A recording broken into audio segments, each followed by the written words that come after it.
السلام علیکم ورحمۃ اللہ وبرکاتہ۔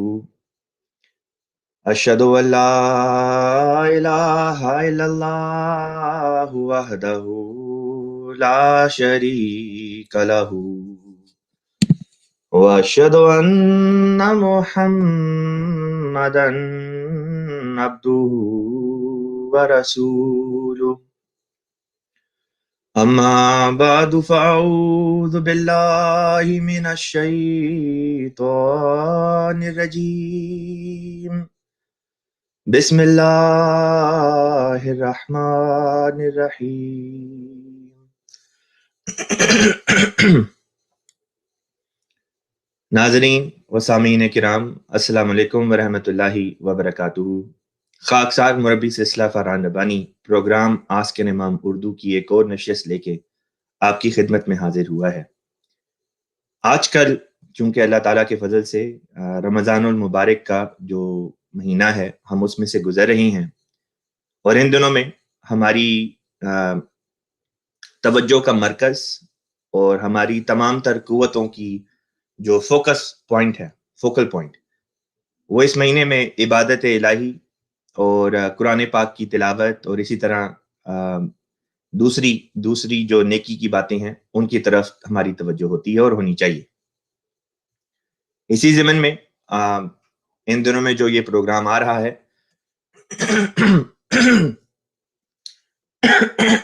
3 دن خاکسار اس پروگرام کو جو پیش کرتا ہے، اور اسی طرح 3 دن خاکسار کے مربی دوست مولانا عدنان احمد صاحب اس پروگرام کو پیش کرتے ہیں، تو اس میں ہم رمضان سے متعلقہ مسائل کے اوپر آپ کی خدمت میں باتیں کرتے آ رہے ہیں اور آپ کے سوالات لیتے آ رہے ہیں۔ لیکن حال ہی میں پاکستان میں اور جہاں جہاں پاکستانی ہجرت کر کے مختلف ممالک میں گئے ہیں، وہاں پہ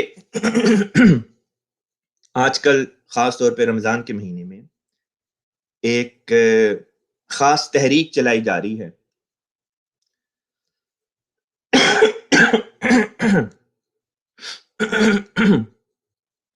اس تحریک کے نتیجے میں جو حضرت محمد مصطفیٰ صلی اللہ علیہ وسلم کا مبارک اسوہ ہے، اس سے ہٹ کے ایک بات ہے جو پیش کی جا رہی ہے۔ حال ہی میں ایک شخص کی طرف سے خاکسار کو میسج آیا کہ ان کے جان پہچان کے لوگ جو ہیں وہ واٹس ایپ کے اوپر ایک حدیث ہے جس کا حوالہ جو ہے وہ لگا رہے ہیں، اور اس کا پس منظر جو ہے وہ یہ ہے کہ ناموس رسالت سے متعلقہ جو ہے وہ حدیث کوٹ کی جاتی ہے، اور بلکہ اب تو خاص طور پہ پاکستان میں وہ ایک نعرے کی صورت اختیار کر چکا ہے۔ وہ حدیث یا وہ عربی کا جو فقرہ، جو عبارت ہے، جو یہ بڑے زور اور شور کے ساتھ اور لاؤڈ سپیکروں پہ بھی پڑھی جاتی ہے، یہاں تک کہ چھوٹے چھوٹے بچے بھی مجمع میں ڈنڈے ہاتھ میں اٹھا کے تو یہ اونچی اونچی آواز میں پڑھے ہوتے ہیں۔ وہ عربی کی حدیث یا جو عربی عبارت ہے وہ ہے من سب نبیا فقتلوہ، کہ من سبا کا مطلب ہوتا ہے جس نے بھی گالی دی نبی کو، فقتلوہ ان کو قتل کر دو۔ تو اس عربی عبارت پہ جس کو بعض لوگ حدیث کہتے ہیں، آج خاکسار آپ کی خدمت میں کچھ گزارشات جو ہے وہ پیش کرنا چاہتا ہے۔ خاکسار جو بھی مواد آج آپ کی خدمت میں شیئر کرے گا، آپ بغرض تصدیق جماعت احمدیہ کی مرکزی ویب سائٹ www.alislam.org سے وہاں پہ جا کے ان تمام امور کو خود آپ دیکھ بھی سکتے ہیں، آپ ان کی تصدیق بھی کر سکتے ہیں۔ جو بھی حوالہ جات خاکسار پیش کرے گا آپ وہاں پہ جا کے ان کتابوں کو بھی دیکھ سکتے ہیں، اور اگر کوئی کتاب الاسلام پہ مہیا آپ کو نہ ہو، آپ ہمیں ای میل کر سکتے ہیں، ہم اصل کتاب کا حوالہ آپ تک بذریعہ ای میل بھی پہنچا دیں گے۔ آئیے سب سے پہلے خاکسار آج آپ کو الاسلام کی ویب سائٹ سے اسی حدیث کے حوالے سے ایک کتاب جو ہے وہ خاکسار آپ کو دکھانا چاہتا ہے۔ جماعت احمدیہ کے ایک اسکالر ہیں، عالم ہیں، مولانا ہادی علی چودھری صاحب، جنہوں نے 2008 میں ایک کتاب جو ہے وہ تحریر کی، اور اس کتاب کا جو ٹائٹل ہے پہلے وہ دکھا دیتے ہیں. کتاب کا ٹائٹل ہے کہ جی کلام اللہ یعنی قرآن پاک اور سنت و تعلیمات نبوی کی شہادت کہ توہین رسالت کی سزا قتل نہیں ہے. مصنف کا نام ہے ہادی علی چودھری صاحب. یہ کتاب آپ کو الاسلام ہماری جو مرکزی ویب سائٹ ہے جماعت احمدیہ کی، وہاں پہ یہ کتاب آپ کو مل جائے گی. جو روایت جس کے بارے میں آج ہم نے گفتگو کرنی ہے وہ اسی کتاب کی صفحہ نمبر 114 پہ وہ ہمیں روایت جو ہے وہ ملتی ہے. لہذا کتاب کے صفحہ نمبر 114 پہ چلتے ہیں.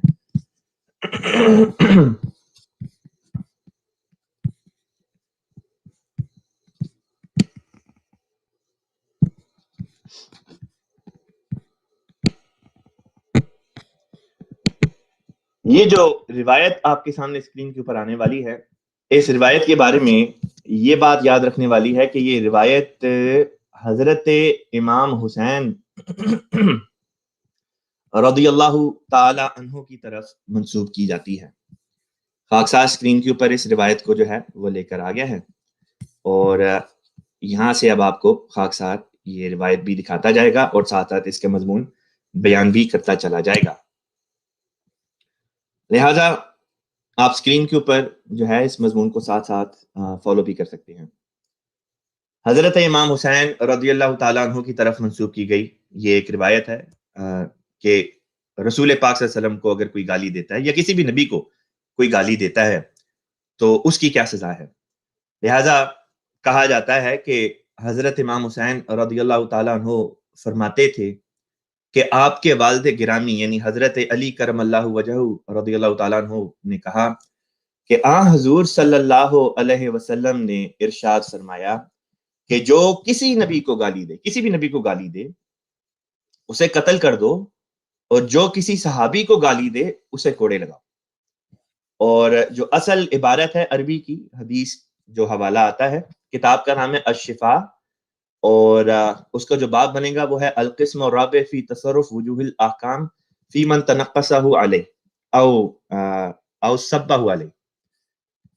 تو عربی عبارت خاکسار آپ کی خدمت میں پڑھ کے سنا دیتا ہے. حدثنا محمد بن نوح حدثنا عبد العزیز بن محمد بن الحسن بن زبالة حدثنا عبد الله بن موسى ابن جعفر عن علي بن موسى عن أبيه عن جده عن محمد بن علي بن الحسين عن أبيه عن الحسين بن علي عن أبيه أن رسول الله صلى الله عليه وسلم قال من سب نبيا فاقتلوه ومن سب اصحابي فاضربوه. ترجمہ اس کا خاکسار نے یہاں پہ اوپر آپ کو پڑھ کے سنا دیا کہ جو کسی نبی کو گالی دے، یہاں پہ صرف رسول پاک صلی اللہ علیہ وسلم کی تخصیص نہیں کی گئی بلکہ فرمایا جو کسی بھی نبی کو گالی دے اسے قتل کر دو، اور جو کسی بھی صحابی کو گالی دے اسے کوڑے لگاؤ. تو اب اس حدیث کے بارے میں، بلکہ کسی بھی حدیث کو پرکھنے کے لیے کہ آیا وہ حدیث صحیح بھی ہے، کیونکہ آپ جانتے ہیں کہ بہت سی حدیثیں وضع بھی کر لی گئیں، جھوٹے طور پہ ان کو گھڑ بھی لیا گیا. لہٰذا اب ہم نے یہ دیکھنا ہے کہ کسی بھی حدیث کی جو سچائی ہے اس کو پرکھنے کے لیے علماء احادیث نے باقاعدہ ایک سٹینڈرڈز مقرر کیے ہیں. لہٰذا وہ کہتے ہیں کہ آپ نے کسی بھی حدیث کے بارے میں یہ دیکھنا ہو کہ آیا وہ صحیح حدیث ہے کہ غلط ہے، آپ کے پاس اس کے جانچنے کے دو طریقے ہیں. ایک طریقہ ہے جس کو کہتے ہیں بذریعہ روایت، یعنی کہ اس حدیث کو بیان کرنے والے جو راوی ہیں ان راویوں کو دیکھا جائے کہ کیا ان میں نیک، متقی، پارسا، صاحب العقل اور ایسے لوگ ہیں جنہوں نے جن کی عقل، جن کی جو میموری ہے، جن کا حافظہ ہے وہ ٹھیک تھا، اور وہی لوگ ہیں جنہوں نے حدیث کو کوٹ کیا ہے، یا ایسے لوگ ہیں جن کے بارے میں مشہور تھا کہ یہ جھوٹ بولتے ہیں یا اپنی طرف سے باتیں بنا لیتے ہیں، یا یہ کہ کسی کی جو حافظہ تھا وہ ٹھیک نہیں تھا، اس قسم کی باتیں. اس کو کہتے ہیں حدیث کا علم بذریعہ روایت، یعنی کہ اس کے راویوں کو پرکھنا. اور دوسرا طریقہ کسی حدیث کے صحیح ہونے کے بارے میں یہ ہے کہ آپ اس کے مواد کو، اس کے متن کو، اس میں جو پیغام ہے آپ اس کو دوسری صحیح احادیث کے ساتھ اور اسی طرح پہ قرآن کریم کے ساتھ اس کو موازنہ کر کے دیکھیں. اگر ایک حدیث جو لیٹ سے کہ کسی معروف کتاب میں نہیں آئی، جیسے کہ یہ حدیث ہے، یہ کسی معروف کتاب کی نہیں ہے، تو اس حدیث کو ہم کمپیئر کریں گے کسی صحیح حدیث کے ساتھ، مثلا صحیح البخاری ہے، صحیح مسلم ہے، سیاستہ کی دوسری حدیثیں بھی ہیں، تو ان کے ساتھ کمپیئر کریں گے جو زیادہ صحیح اور زیادہ ایک سٹینڈرڈ کے مطابق ایک زیادہ اعلیٰ درجے پہ حدیث ہے، اور پھر ہم ساتھ ہی ساتھ اس حدیث کو قرآن پاک کے ساتھ بھی جو ہے کمپیئر کر کے دیکھیں گے کہ آیا صحیح احادیث کے مقابلے میں یہ والی حدیث جو روایت ہم بات کر رہے ہیں کس سٹینڈرڈ کی ہے، اور اسی طرح پہ ہم یہ بھی دیکھیں گے کہ قرآن پاک کے موازنے کے ساتھ کہ یہ جو حدیث ہے یہ قرآن کے پیغام کے مطابق ہے یا قرآن کے پیغام سے ہٹ کے کوئی بات پیش کرتی ہے۔ لہذا اب سب سے پہلے تو خاکسار آپ کی خدمت میں بذریعہ روایت اس حدیث کے اوپر کچھ حقائق آپ کی خدمت میں پیش کرنا چاہتا ہے۔ لہذا ہمارے جو اسکالر ہیں مولانا ہادی علی صاحب، انہوں نے بڑی جاں فشانی کے ساتھ ایک تحقیق کی، ریزی کے ساتھ انہوں نے یہ تحقیق کی، انہوں نے جو تحقیق کی اس کا خلاصہ میں یہاں پہ آپ کی خدمت میں پیش کرتا ہوں۔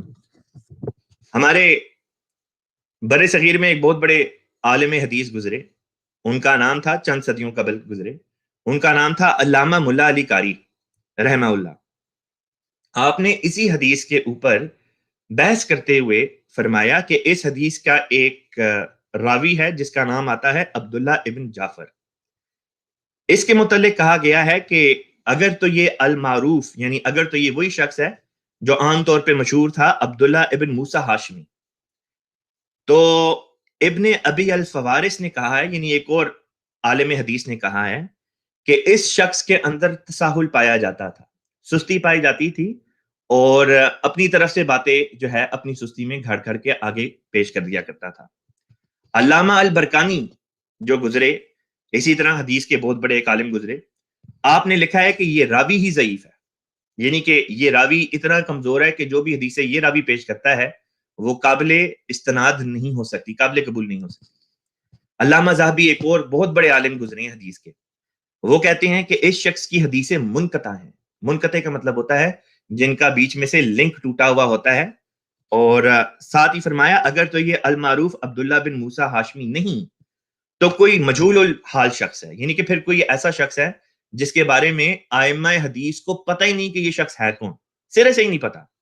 حالانکہ بڑی ارکریزی کے ساتھ علماء حدیث نے ہر شخص جس نے کوئی بھی روایت پیش کی ہو اس کے حالات زندگی کو رقم کیا ہے، اس کے حالات زندگی کو اکٹھا کیا، تاکہ بعد میں اس بات کے اوپر باقاعدہ ایک پوری سائنس بن گئی، حدیث کی جو سائنس ہے، کہ اسٹڈی کیا جائے اور پتہ چل سکے کہ ہاں جی فلاں حدیث جو ہے اس کو اگر ان 10 لوگوں نے روایت کیا ہے تو ان میں سے کتنے لوگ ہیں جنہوں نے صحیح طور پہ روایت کیا ہے، کتنے جنہوں نے غلط طور پہ روایت کیا ہے۔ تو یہ ایک ایسا شخص ہے، یا تو یہ جھوٹ بولتا تھا اگر تو یہ وہی المعروف عبداللہ بن موسیٰ ہاشمی ہے، یا پھر یہ کوئی ایسا مجہول الحال شخص ہے جس کے بارے میں کوئی بھی چوٹی کے عالم حدیث جانتے ہی نہیں سرے سے کہ یہ شخص تھا کون۔ اب اتنی بڑی بات جس کا تعلق کسی شخص کی زندگی اور موت کے ساتھ ہے، اس بارے میں آپ ایک ایسے قول کے اوپر بنیاد رکھ رہے ہیں جس کو پیش کرنے والے کے بارے میں تاریخ اسلام میں علماء حدیث خاموش ہیں کہ پتہ ہی نہیں یہ شخص ہے کون، اور اگر تو یہ وہی شخص ہے جس کے بارے میں اکثر علماء نے اپنی رائے ظاہر کی ہے تو اس کے بارے میں کہتے ہیں کہ یہ راوی ضعیف ہے، اس کی حدیث کو آپ قبول نہیں کر سکتے۔ پھر اسی روایت میں ایک اور راوی جو بیان کیا گیا وہ ہے علی بن موسیٰ، اس کے بارے میں بھی جو علماء حدیث ہیں انہوں نے کئی اعتراضات کیے۔ مثلا علامہ ابو طاہر لکھتے ہیں کہ یہ شخص اپنے والد سے عجیب عجیب باتیں بیان کیا کرتا تھا۔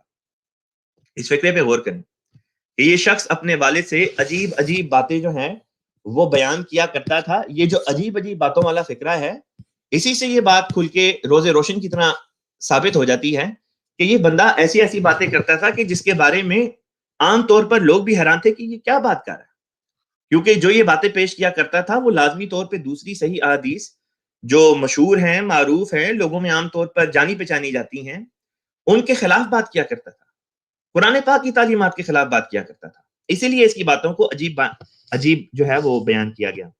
پھر علامہ ذہبی جو ہیں جن کا ایک حوالہ اوپر خاکسار نے بیان کیا، علامہ ذہبی اس بارے میں کہتے ہیں کہ اس سند کا ثبوت محل نظر ہے، اگر ایسا نہیں ہے تو اس نے اس پر جھوٹ باندھا ہے، یعنی اس راوی کے بارے میں کہتے ہیں کہ اس نے جھوٹ باندھا ہے، اور اس کے نام پر ایک پورا پلندہ وضع کر لیا گیا ہے، اور نہ صرف یہ کہ اس ایک حدیث میں اس نے جھوٹ باندھا ہے، بلکہ پورا ایک پلندہ اس قسم کی احادیث کا، جھوٹی وضعی احادیث کا جو ہے وہ بنا لیا گیا ہے۔ تو اسی طرح علامہ تبرانی بہت بڑے عالم گزرے ہیں، انہوں نے اس حدیث کو اپنی کتاب الکبیر میں منشن کیا، لیکن ضعیف سند کے ساتھ بتایا ہے کہ یہ ضعیف ہے۔ اب یہ تو تھا روایت کے لحاظ سے پہلو کہ راویوں کے لحاظ سے یہ حدیث قابل استناد ہے ہی نہیں، اس کو کوئی بھی شخص صحیح حدیث کہہ ہی نہیں سکتا۔ اب درایت کے لحاظ سے دیکھتے ہیں کہ اس میں جو مضمون پایا جاتا ہے وہ مضمون آیا دوسری صحیح احادیث کے مطابق بیٹھتا ہے، اسی طرح قرآن پاک کی تعلیمات کے مطابق بیٹھتا ہے کہ ان سے متصادم ہے۔ اگر تو قرآن کی تعلیمات اور دوسری صحیح احادیث کے بالکل عین مطابق ہے تو پھر اس حدیث کو ہم اس حدیث کو ریجیکٹ نہیں کر سکیں گے، لیکن کم از کم درایت کے لحاظ سے ہم اس کو ریجیکٹ نہیں کر سکیں گے، یعنی مضمون اور متن کے لحاظ سے۔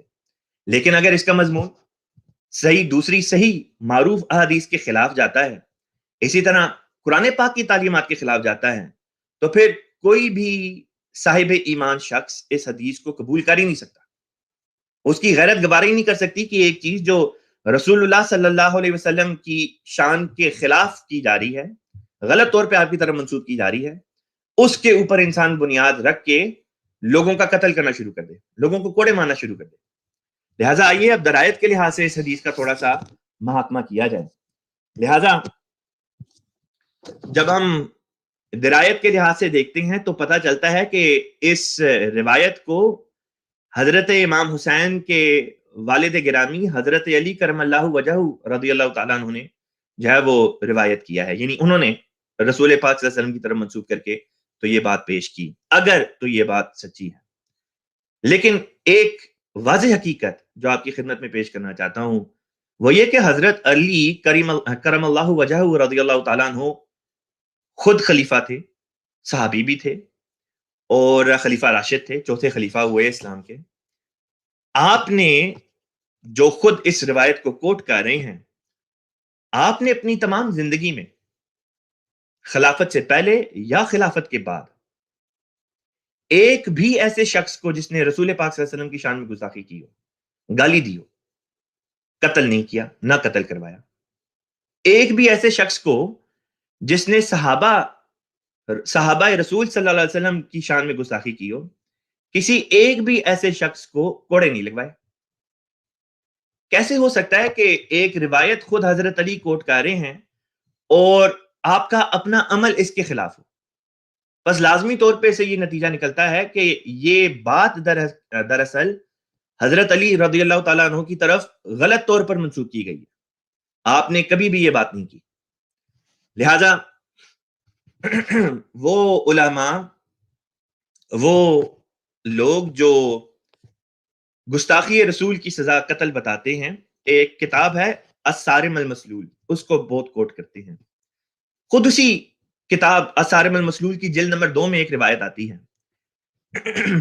روایت اس طرح سے ہے کہ حضرت خالد رضی اللہ تعالیٰ عنہ نے حضرت عبد الرحمن بن عوف کو سب کیا، یعنی کہ ان کو گالی دی۔ اب حضرت عبد الرحمن بن عوف جو تھے صحابی تھے، اور یہ واقعہ حضور صلی اللہ علیہ وسلم کی آنکھوں کے سامنے ہوا۔ اگر واقعتاً رسول پاک صلی اللہ علیہ وسلم نے شریعت اسلامی میں یہ بات فرمائی تھی کہ جو بھی نبی کو گالی دے اس کو قتل کر دو، جو بھی صحابی کو گالی دے اس کو کوڑے لگاؤ، تو خود رسول پاک صلی اللہ علیہ وسلم کی زندگی میں یہ واقعہ ہو رہا ہے، آپ کی آنکھوں کے سامنے ہو رہا ہے کہ آپ کے ایک صحابی کو گالی دی جا رہی ہے۔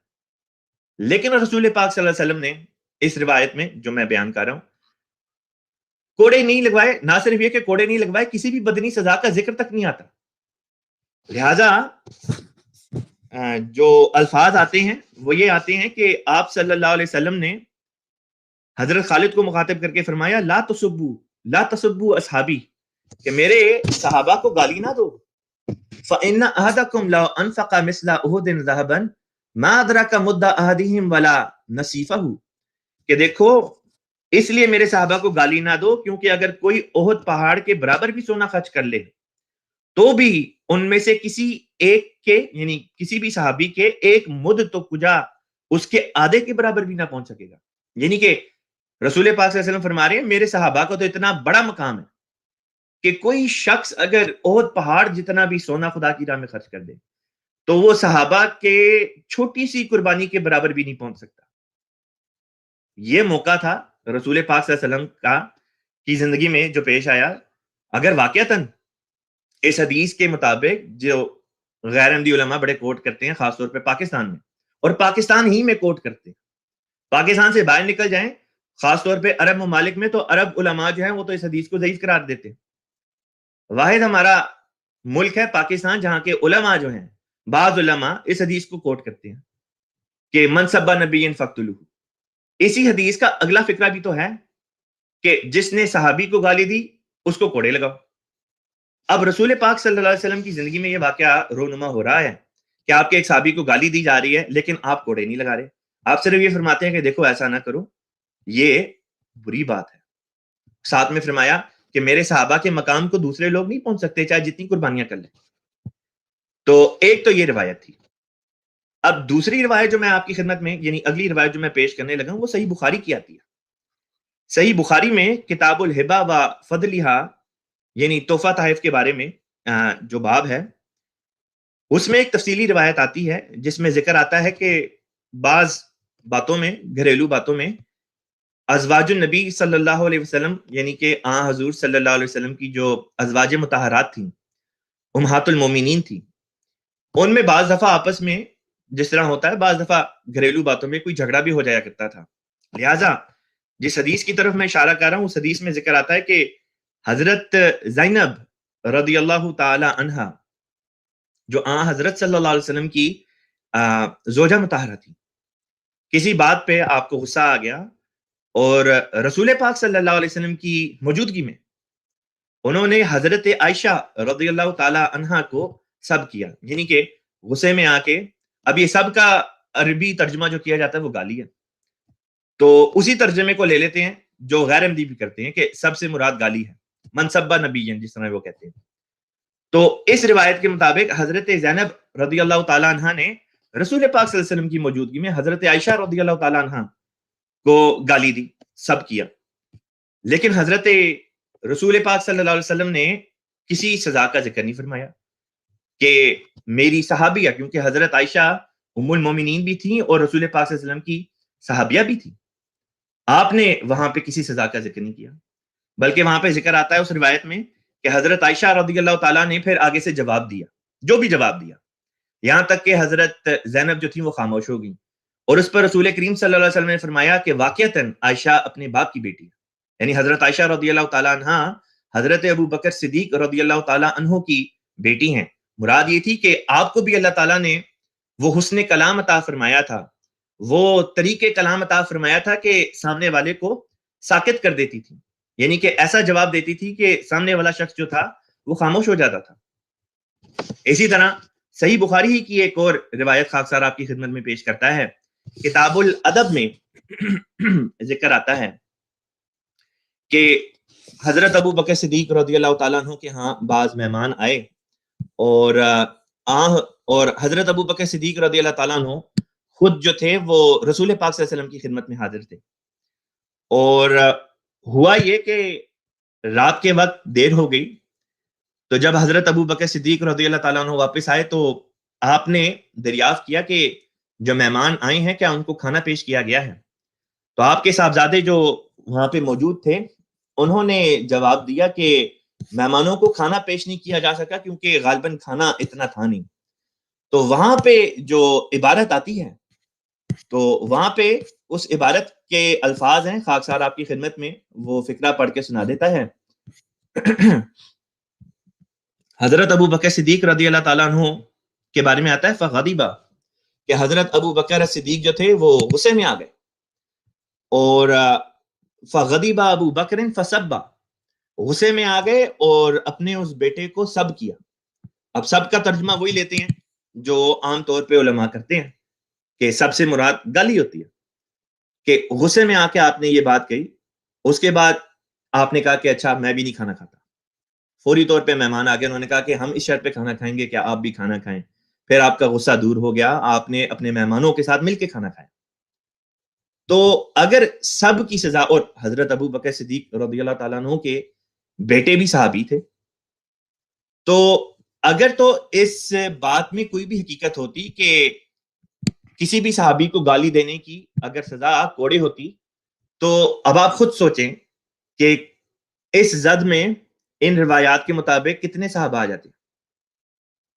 لہٰذا اس سے یہی بات ثابت ہوتی ہے کہ اسلام میں شاتم رسول کی کوئی بھی جسمانی سزا ہے ہی نہیں، قتل تو ہے ہی نہیں سرے سے، اور صحابہ کو بھی جو شخص گالی دیتا ہے جسمانی طور پہ اس کی کوئی سزا نہیں ہے۔ ہاں گناہ یہ ضرور ہے اور اس کی سزا اللہ تعالیٰ کی طرف سے مل جائے گی، لیکن یہ کہنا کہ اس کی سزا جو ہے وہ قتل ہے یا کوڑے ہے، یہ بالکل غلط بات اور رسول پاک صلی اللہ علیہ وسلم کی شان میں گستاخی ہے۔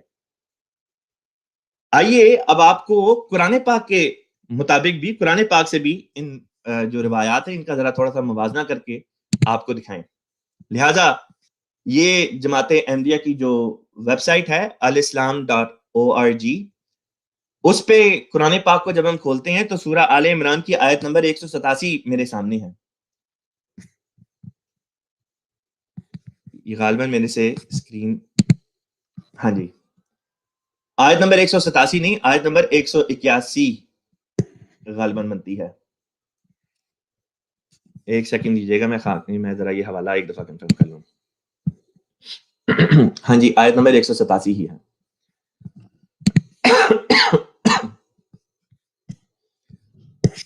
لہٰذا آیت نمبر 187 میں اللہ تعالیٰ کیا فرماتا ہے یہ بھی سنیں۔ اللہ تعالیٰ فرماتا ہے تم ضرور اپنے اموال اور اپنی جانوں کے معاملے میں آزمائے جاؤ گے، اور تم ضرور ان لوگوں سے جنہیں تم سے پہلے کتاب دی گئی اور ان سے جنہوں نے شرک کیا بہت تکلیف دیں باتیں سنو گے۔ کن کا ذکر چل رہا ہے؟ عیسائیوں اور یہودیوں کا، اور اسی طرح وہ اقوام جن میں اللہ تعالیٰ کے انبیاء اور رسول آئے، جن کو شریعتیں دی گئی تھی، اہل کتاب جن کو ہم کہتے ہیں۔ تو اللہ تعالیٰ فرماتا ہے کہ بہت سے اہل کتابی جو ہوں گے ان سے تمہیں اس قسم کی باتیں سننی پڑیں گی جو دل آزار باتیں ہوں گی، تکلیف دہ باتیں ہوں گی۔ ایک مومن کے لیے اس سے زیادہ تکلیف دہ بات اور کیا ہوتی ہے کہ کوئی ہمارے پیارے آقا حضرت محمد مصطفیٰ صلی اللہ علیہ وسلم کی شان میں کوئی گستاخی کرے۔ اس سے بڑھ کے ہمارے لیے اور تکلیف دہ کیا بات ہوگی؟ یا یہ کہ حضور صلی اللہ علیہ وسلم کے بعد کوئی صحابہ کرام کی شان میں گستاخی کرے، اس سے بڑھ کے ایک مومن کے لیے دل آزار بات کیا ہو سکتی ہے؟ اور اللہ تعالیٰ یہاں پہ فرما رہا ہے کہ یہ ہوگا، پیشن گوئی کے طور پہ فرما رہا ہے۔ مثلا فرانس میں ہوا، برطانیہ میں ہوا، ڈنمارک میں ہوا، ہالینڈ میں ہوا، اس قسم کے واقعات ان مغربی ممالک میں ہو رہے ہیں۔ لہٰذا اللہ تعالیٰ نے آگے کیا فرمایا وہ بھی سنیں۔ فرمایا وَإِن تَصْبِرُوا، اگر تم صبر کرو، وَتَتَّقُوا، اور اللہ کا تقوی اختیار کرو، فَإِنَّ ذَلِكَ مِنْ عَزْمِ الْأُمُورِ، تو پھر جان رکھو کہ یہ ایک بڑا باہمت کام ہے۔ یہاں پہ اللہ تعالیٰ کو فرمانا چاہیے تھا اگر واقعتاً کوئی سزا ہوتی کہ جاؤ اپنے ملک میں توڑ پھوڑ کرو، فرانس میں اگر ایک چیز ہو رہی ہے تو اپنے ملک کو جلا دو، فرانس میں یا ڈنمارک میں یا برطانیہ میں اگر کوئی اس قسم کی حرکت کر رہا ہے تو جا کے اپنے ملک میں پہیا جام ہڑتالیں کرنا شروع کر دو، لوگوں کو، پولیس والوں کو مارنا شروع کر دو۔ نعوذ باللہ من ذالک۔ ہرگز یہ بات اللہ تعالیٰ نے نہیں فرمائی۔ اللہ تعالیٰ نے کہیں یہ نہیں فرمایا کہ ڈنڈے اٹھا کے 14 15 سال کے لڑکے یا نو مولود بچے کو، ایک بندہ میں دیکھ رہا تھا سوشل میڈیا پہ، اس کے ہاں بچہ پیدا ہوا، ابھی ایک دن کا بھی نہیں تھا، اور وہ اس کو مجمع میں لے کے آ گیا۔ وجہ یہ کہ کورونا وائرس کی وجہ سے سوشل ڈسٹینسنگ ہو، لوگ گھروں پہ رہیں، احتیاط کریں۔ ناموس رسالت کے تحفظ کے نام پہ اتنے سے بچے کو اٹھا کے وہ بندہ مجمع میں لے کر آ گیا، اور یہ کہ شور مچایا جا رہا ہے اور جو حکومتی املاک ہیں ان کو جلایا جا رہا ہے۔ ساری باتیں قطع نظر ایک طرف کر دیں، اللہ تعالیٰ نے کیا فرمایا تھا؟ اللہ تعالیٰ تو فرماتا ہے ان تصبروا، اگر صبر سے کام لو، وتتقوا، اللہ کا تقوی اختیار کرو، فإن ذلک من عزم الامور۔ کیا لوگوں نے اس کے مطابق مظاہرہ کیا؟ ہرگز نہیں کیا۔ اللہ تعالیٰ نے کہیں پہ بھی قرآن پاک میں نہیں فرمایا جو نبی کو گالی دے اس کو قتل کر دو، کہیں پہ بھی نہیں فرمایا۔ پھر اسی طرح پہ ایک اور خاکسار آپ کی خدمت میں جو آیت کریمہ پیش کرنا چاہتا ہے وہ سورہ احزاب کی آیت ہے خاکسار، وہ بھی آپ کے سامنے اسکرین پہ لے کر آتا ہے۔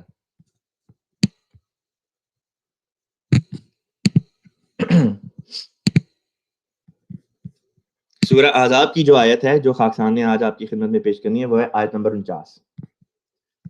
اس میں بھی اسی مضمون سے متعلق اللہ تعالیٰ نے ہدایت جو ہے وہ عطا فرمائی. لہٰذا یہ وہی صورت ہے جس میں خاتم النبیین والی آیت بھی آتی ہے. آیت نمبر 49 یہ ہے، اللہ تعالیٰ فرماتا ہے وَلَا تُطِعِ الْكَافِرِينَ وَالْمُنَافِقِينَ وَدَعْ أَذَاهُمْ وَتَوَكَّلْ عَلَى اللَّهِ وَكَفَىٰ بِاللَّهِ وَكِيلًا. ترجمہ یہ ہے کہ اور کافروں اور منافقوں کی اطاعت نہ کر اور ان کی ایذا رسانی کو نظر انداز کر دے. ان کی طرف سے تکلیف دہ باتیں جو ہوتی ہیں ان کو نظر انداز کر دے اور اللہ پر توکل کر اور اللہ ہی کارساز کے طور پر کافی ہے. اگر اسلام میں من سب نبی فقتلوہ کی کوئی بھی حقیقت ہوتی تو اللہ تعالیٰ سب سے پہلے خود قرآن پاک میں اس کا ذکر فرماتا، پھر خدا کے رسول صلی اللہ علیہ وسلم اپنے اسوے سے اپنی سنت سے اس کو جاری کرتے اور صحیح احادیث میں اس کا ذکر ہمیں مل جاتا. ان تینوں میں سے ایک بھی بات نہیں ہے. نہ قرآن پاک کی کسی ایک آیت میں اشارتاً بھی اس بات کا ذکر ہے کہ جس نے نبی کو گالی دی اس کو مار دو. نہ رسول پاک صلی اللہ علیہ وسلم کی سنت سے یہ ثابت ہوتا ہے، کیونکہ آپ کی زندگی میں کئی لوگوں نے آپ کو گالیاں دیں. آپ کو نہ صرف گالیاں دیں، آپ کو پتھر مارے، آپ کو تکلیفیں دیں، آپ کو قتل کرنے کے درپے ہو گئے. آپ نے ایک بھی شخص کو نہیں مارا. آپ نے کوئی اس قسم کا فتویٰ جو ہے ارشاد نہیں فرمایا کہ اس نے مجھے تکلیف دی ہے یا مجھے گالی دی ہے اس کو مار دو. دوسری بات یہ دوسری بات تھی کہ اسوے یا حضور صلی اللہ علیہ وسلم کی سنت سے یہ بات ثابت نہیں ہوتی کہ آپ نے کسی کو اس وجہ سے مارا ہو کہ اس نے نبی پاک صلی اللہ علیہ وسلم کو یا کسی بھی نبی کو گالی دی. اور تیسری بات یہ کہ صحیح احادیث بھی اس بات کی جو ہیں وہ رد کرتی ہیں کہ من سبا نبیین والی حدیث جو ہے کہ وہ صحیح ہے. وہ بالکل بھی صحیح حدیث نہیں ہے. تو قرآن پاک میں ایک جگہ ایک واقعہ آتا ہے، خاک صاحب وہ واقعہ بھی آپ کے ساتھ شیئر کرنا چاہتا ہے. اس واقعے میں اس بات کا ذکر آتا ہے کہ حضور صلی اللہ علیہ وسلم ایک جنگ سے جب واپس آ رہے تھے تو وہاں پہ ایک منافقوں کا جو سردار تھا جس کا نام عبداللہ بن ابی بن سلول روایات میں آتا ہے، اور اس واقعے کو اللہ تعالیٰ نے قرآن پاک میں جو ہے وہ بیان بھی کر دیا. آتا ہے کہ یہ شخص جب جنگ سے واپس آ رہے تھے تو صحابہ کرام میں یعنی جو مہاجرین بھی تھے اس میں انصار بھی شامل تھے، ان میں پھوٹ ڈلوانے کے لیے اس نے کوئی ایسی حرکت کی اور قریب تھا کہ صحابہ میں جھگڑا ہو جاتا. بہرحال اس نے اس موقع سے فائدہ اٹھایا، اور یہ وہ شخص تھا کہ مدینے میں اسلام کی آمد سے پہلے اہل مدینہ اس کو اپنا بادشاہ بنانے لگے تھے، اس کی تاج پوشی ہونے والی تھی. تو اس شخص نے پھوٹ ڈلوانے کی کوشش کی لیکن وہ کوشش ناکام ہو گئی، اور اس نے اس وقت ایک فکرہ کہا. اس نے کہا کہ ہمیں مدینہ پہنچنے دو، مدینے پہنچ کے مدینے کا سب سے باعزت انسان اپنی طرف اشارہ کر کے کہا، مدینہ کے سب سے ذلیل انسان کو نعوذ باللہ من ذالک نعوذ باللہ من ذالک رسول پاک صلی اللہ علیہ وسلم کی طرف اشارہ کرتے ہوئے اس نے یہ کہا کہ مدینے کا سب سے باعزت انسان مدینے کے سب سے رذیل انسان کو باہر نکال دے گا. اب یہ بات رسول پاک صلی اللہ علیہ وسلم کی خدمت میں بھی پہنچی، صحابہ میں بھی یہ بات پھیل گئی. اتنے میں مسلمانوں کا لشکر مدینے بھی پہنچ گیا، اور خود اسی شخص عبداللہ بن ابی بن سلول کا بیٹا جو تھا، ان کا نام بھی عبداللہ تھا، ان کو اس بات کا پتہ چلا. وہ رسول پاک صلی اللہ علیہ وسلم کی خدمت میں حاضر ہوئے اور کہا کہ یا رسول اللہ، مجھے پتہ چلا کہ میرے باپ نے آپ کی شان میں گستاخی کی ہے، گالی دی ہے، اور یہ پورا واقعہ اللہ تعالیٰ نے قرآن پاک میں اس کا ذکر بھی کیا. تو اگر میرے باپ کے لیے کوئی سزا ہے کیونکہ اس نے آپ کی شان میں گستاخی کی ہے، گالی دی ہے، تو مجھے اجازت دیں میں جا کے اس کا سر تن سے جدا کر دوں. اگر من سبا نبی فقتلوہ کی کوئی حقیقت ہوتی تو یہ وہ موقع تھا کہ رسول پاک صلی اللہ علیہ وسلم فرماتے کہ ہاں ٹھیک ہے، جاؤ جا کے مار دو. یہ بھی کون سی کوئی پوچھنے والی بات ہے؟ لیکن نہیں، حضور صلی اللہ علیہ وسلم جن کو رحمت للعالمین بنا کے بھیجا گیا، آپ تو فرماتے ہیں کہ اس چیز کی کوئی سزا نہیں، اس لیے کسی قسم کا کوئی ایکشن لینے کی ضرورت نہیں، کسی قسم کا کوئی ایکشن لینے کی ضرورت نہیں.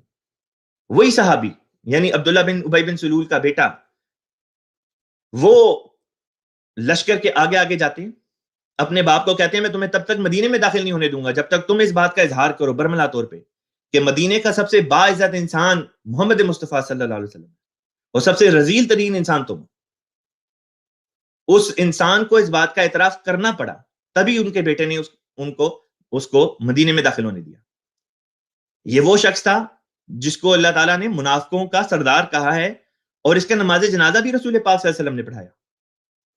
تو اگر تو من سبا نبی فقتلوہ کی کوئی بھی حقیقت ہوتی تو ایک نہیں، دو نہیں، کئی واقعات اس قسم کے ہمیں رسول پاک صلی اللہ علیہ وسلم کی زندگی میں ملنے چاہیے تھے جہاں پہ رسول پاک صلی اللہ علیہ وسلم اس کے مطابق عمل بھی کرواتے. طائف کے لوگوں نے رسول پاک صلی اللہ علیہ وسلم کو پتھر مار کے شدید زخمی کر دیا. ایک دفعہ بھی آپ صلی اللہ علیہ وسلم نے، بلکہ اللہ تعالیٰ کا فرشتہ حاضر ہوا جو پہاڑوں کے اوپر متعین کیا گیا تھا، اور اس نے عرض کی کہ یا رسول اللہ، مجھے اللہ تعالیٰ نے یہ حکم دیا ہے کہ آپ اگر فرمائیں تو میں ان پہاڑوں کو اس بستی کے اوپر گرا دوں اور یہ اس کے نیچے کچلے جائیں. حضور صلی اللہ علیہ وسلم نے نہیں فرمایا کہ ہاں ٹھیک ہے ایسا کر دو. آپ نے تو یہ فرمایا ممکن ہے کہ انہی کی آگے اولاد چل کے اسلام قبول کر لے. پیشن گوئی تھی اس رحمت للعالمین کی صلی اللہ علیہ وسلم کی، جن کو اللہ تعالیٰ نے اس دنیا میں رحمت کے لیے بھیجا تھا. دیکھیں کہ شان کے ساتھ غزوہ حنین کے بعد یہ پیشن گوئی بھی پوری ہوئی. پھر ہماری زندگی میں کئی ایسے واقعات آتے ہیں کہ رسول پاک صلی اللہ علیہ وسلم جب مکے میں تھے، نماز پڑھے ہوتے تھے، تو کبھی کوئی کافر جو ہے آپ کے اوپر آ کے کسی جانور کی اوجڑی رکھ دیتا، کبھی کوئی اور آپ کے گھر کے سامنے اس قسم کی حرکتیں کر جاتے کہ گاربیج پھینک جاتے. رسول پاک صلی اللہ علیہ وسلم نے کبھی اس کا جواب نہیں دیا. وہ لوگ جو یہ کہتے ہیں کہ چونکہ مکے میں جہاد کی اجازت نہیں تھی، ابھی طاقت آپ کے پاس نہیں تھی، اس لیے آپ نے جواب نہیں دیا. تو عبداللہ بن ابی بن سلول والا واقعہ تو رسول پاک صلی اللہ علیہ وسلم کی مدینے کی زندگی کا ہے. اس وقت تو رسول پاک صلی اللہ علیہ وسلم کے پاس تمام تر طاقت تھی، آپ نے پھر بھی کوئی جواب نہیں دیا. بس وہ جو اس حدیث کی آڑ میں، اس ضعیف حدیث کی آڑ میں ہمارے پیارے آقا حضرت محمد مصطفیٰ صلی اللہ علیہ وسلم کے نام کو بدنام کرنے کی کوششیں کرتے ہیں، لوگوں کو بیجا قتل کرنے کی کوششیں کرتے ہیں، توڑ پھوڑ کرتے ہیں، ملک کے اموال کو ضائع کرتے ہیں. ان کو خوف کے ناخن لینے چاہیے، ہوش کے ناخن لینے چاہیے، خدا کا خوف کرنا چاہیے. پھر یہاں پہ ایک آخری سوال پیدا ہوتا ہے کہ اگر کوئی شخص رسول پاک صلی اللہ علیہ وسلم کی شان میں گستاخی کرے تو کیا مومن چپ کر کے بیٹھے رہیں؟ ہرگز نہیں. ہمیں تو محمد مصطفیٰ صلی اللہ علیہ وسلم کے اسوے کے مطابق عمل کرنا ہے. اور محمد مصطفیٰ صلی اللہ علیہ وسلم کا اسوہ کیا تھا؟ آپ نے رحمت للعالمین ہو کے لوگوں کے دل جیت لیے. ایک عورت تھی جس کے بارے میں اس قسم کے روایت آتی ہے کہ وہ رسول پاک صلی اللہ علیہ وسلم کو تنگ کیا کرتی تھی. ایک دفعہ رسول پاک صلی اللہ علیہ وسلم جو ہے جا رہے تھے تو دیکھا کہ وہی بوڑھی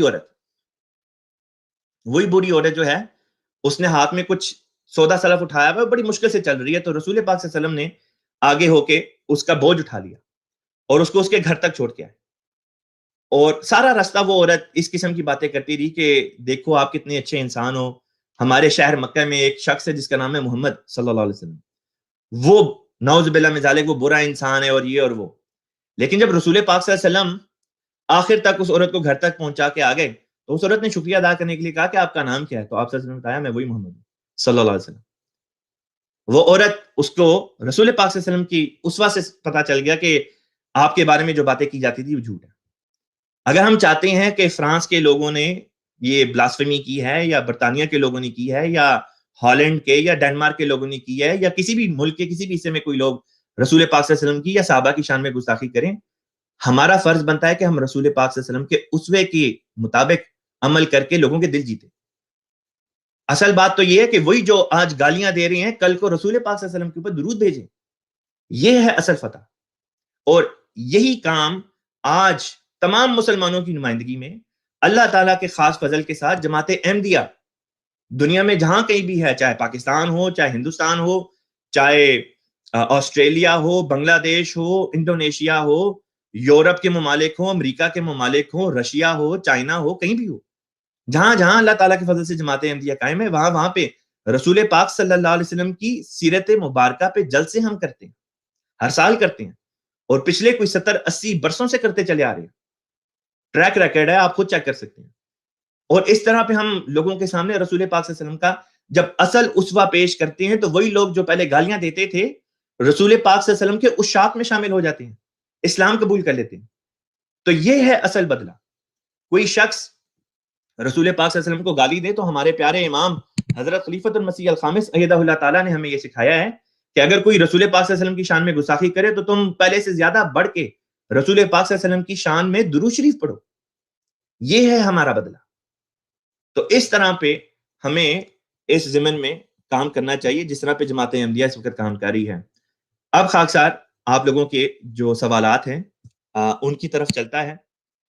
آج کے پروگرام کا اصل وقت تو بہرحال پورا ہو گیا ہے، لیکن میں پھر بھی 2-3 سوال جو آج کے پروگرام سے متعلق ہیں، اگر کوئی سوال ہوگا تو میں ان کو لے لوں گا.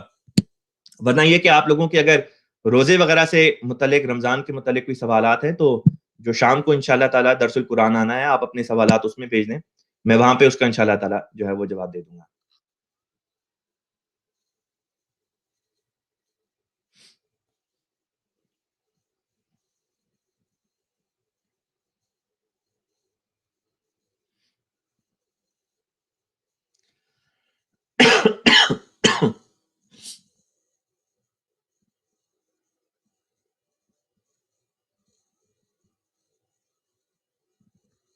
ابھی تک جو بھی آپ لوگوں کی طرف سے سوال وغیرہ کیے گئے ہیں وہ تمام تر رمضان سے متعلق ہیں.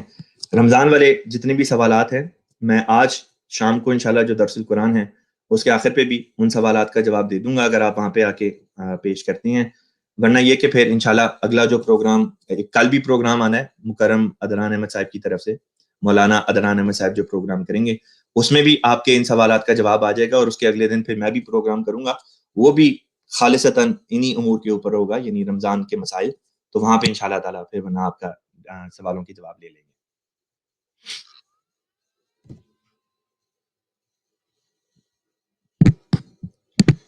یہ ایک کامنٹ ہے، خاکسار آپ کی خدمت میں یہ کامنٹ بھی پڑھ کے سنا دیتا ہے.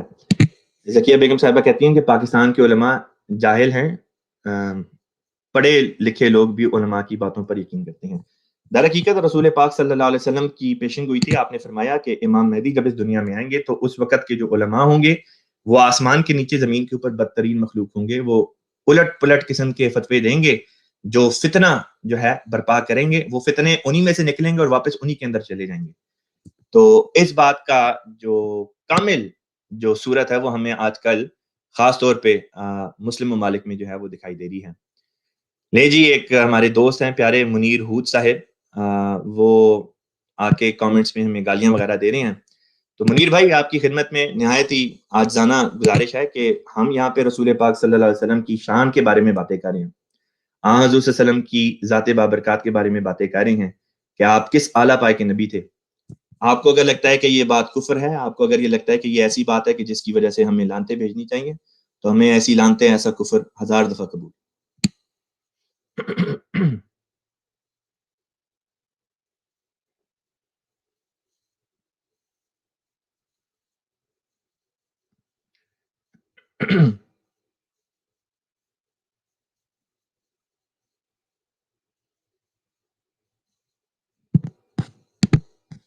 سوال آیا ہے، بلکہ کامنٹ ہے، ہمارے ایک دوست ہیں جان احمد صاحب، اب کہتے ہیں کہ مربی صاحب اگر یہ حدیث صحیح ہوتی تو سب سے پہلے تو خدا کو گالی دینے والوں کو یہ سزا دی جاتی، رسول کی باری تو اللہ کے بعد آتی.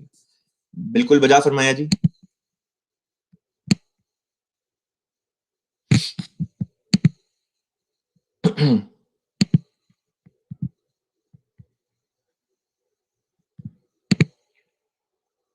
تو آج اس پروگرام سے متعلقہ جو سوالات تھے وہ خاکسار کو کامنٹ سیکشن میں نہیں دکھائی دیے. آپ لوگوں میں سے اکثر کے جو سوال ہیں وہ سارے کے سارے بلکہ جو ہیں وہ رمضان سے متعلق ہی ہیں. تو رمضان والے سوالات کے متعلق خاکسار نے جیسے پہلے بھی ذکر کیا تھا کہ انشاءاللہ تعالیٰ شام کا جو درس القرآن آئے گا اس میں انشاءاللہ تعالیٰ ان کو خاکسار پیش کر دے گا. اور یہ کہ کل بھی پروگرام آنا ہے یہ، اور اس کے اگلے دن بھی، بلکہ پورا رمضان ہی جو ہے وہ مسائل رمضان کے اوپر انشاءاللہ تعالیٰ بات ہوتی رہے گی. یہ ہمارے ایک دوست ہیں، ان کی اس بات کا میں سمجھتا ہوں یہاں پہ رد کر دینا ضروری ہے. ڈریم آئز ان کا نام ہے، کہتے ہیں ٹرسٹ می قادیانی جماعت انگریزوں نے بنائی. اچھا جی، آپ کو کیوں ٹرسٹ کریں؟ آپ کی کیا اوتھینٹسٹی ہے؟ آپ کی اس کامنٹ کے اوپر انسان کیا بات کرے. بہرحال یہ کہہ دینا کافی ہے کہ جھوٹ بولنا اسلام میں تیسرا بڑا گناہ ہے اور اللہ تعالیٰ نے جھوٹوں پر لعنت کی ہے. جماعت احمدیہ کو اللہ تعالیٰ نے لگایا ہے، جماعت احمدیہ اللہ کے ہاتھ کا لگایا ہوا پودا ہے، لہٰذا ایسی باتیں نہ کریں جس کے نتیجے میں پھر خدا تعالیٰ کا جو غیظ و غضب ہے آپ پہ بڑھ کے.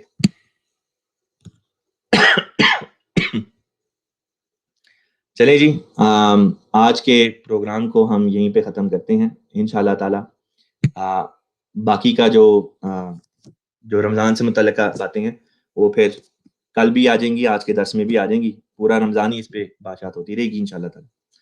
تو ایک آخر میں بالکل جب پروگرام ختم ہونے لگا ہے تو ایک دوست نے کامنٹ کیا ہے لا نبی آبادی کہ جی رسول پاک صلی اللہ علیہ وسلم کا یہ قول ہے کہ میرے بعد کوئی نبی نہیں۔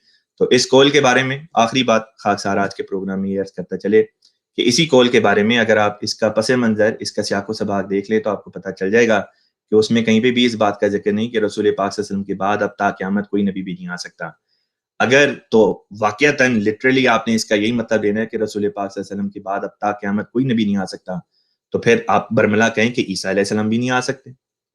ایک طرف کہتے ہیں کہ رسول پاک صلی اللہ علیہ وسلم فرماتے ہیں کہ ان کے بعد کوئی نبی نہیں آ سکتا، دوسری طرف کہتے ہیں کہ نہیں عیسیٰ علیہ السلام آ سکتے ہیں۔ تو یہ تو خود آپ کے نزدیک ان دو باتوں میں تضاد پیدا ہو گیا، لہٰذا آپ پہلے اپنے گھر کے اس مسئلے کو سالو کریں، پھر یہاں پہ آ کے سوال کریں۔ اچھا جی، اجازت دیں آخر میں درود شریف پڑھ لیتے ہیں۔ اللہم صلی علی محمد وعلی آل محمد کما صلیت علی ابراہیم وعلی آل ابراہیم انک حمید مجید۔ اللہم بارک علی محمد وعلی آل محمد کما بارکت علی ابراہیم وعلی آل ابراہیم انک حمید مجید۔ میں امید کرتا ہوں، دعا بھی کرتا ہوں اللہ تعالیٰ جو ہمارے مسلمان بہن بھائی ہیں ان کو اللہ تعالیٰ ان دنوں میں خاص طور پہ توفیق دے کہ وہ رسول پاک صلی اللہ علیہ وسلم کی زندگی کو پڑھیں اور اس کے مطابق اپنا اسوہ ڈالیں۔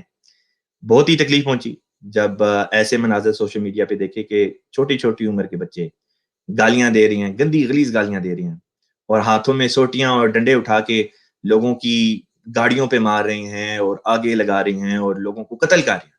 یہاں تک مناظر بھی دیکھے کہ لوگوں کو قتل کیا جا رہا تھا۔ تو اللہ تعالیٰ ہمارے ان مسلمان بھائیوں اور بہنوں کی حالت اظہار پہ رحم فرمائے، ان کو ہدایت کی توفیق دے تاکہ یہ بھی اس امام کو مان لیں جو رسول پاک صلی اللہ علیہ وسلم کی پیشن گوئیوں کے مطابق پیشن گوئیوں کے مطابق آیا۔ اللہ تعالیٰ کرے کہ ایسا ہی ہو۔ وآخر دعوانا ان الحمد للہ رب العالمین والسلام علی من اتبع الہدی۔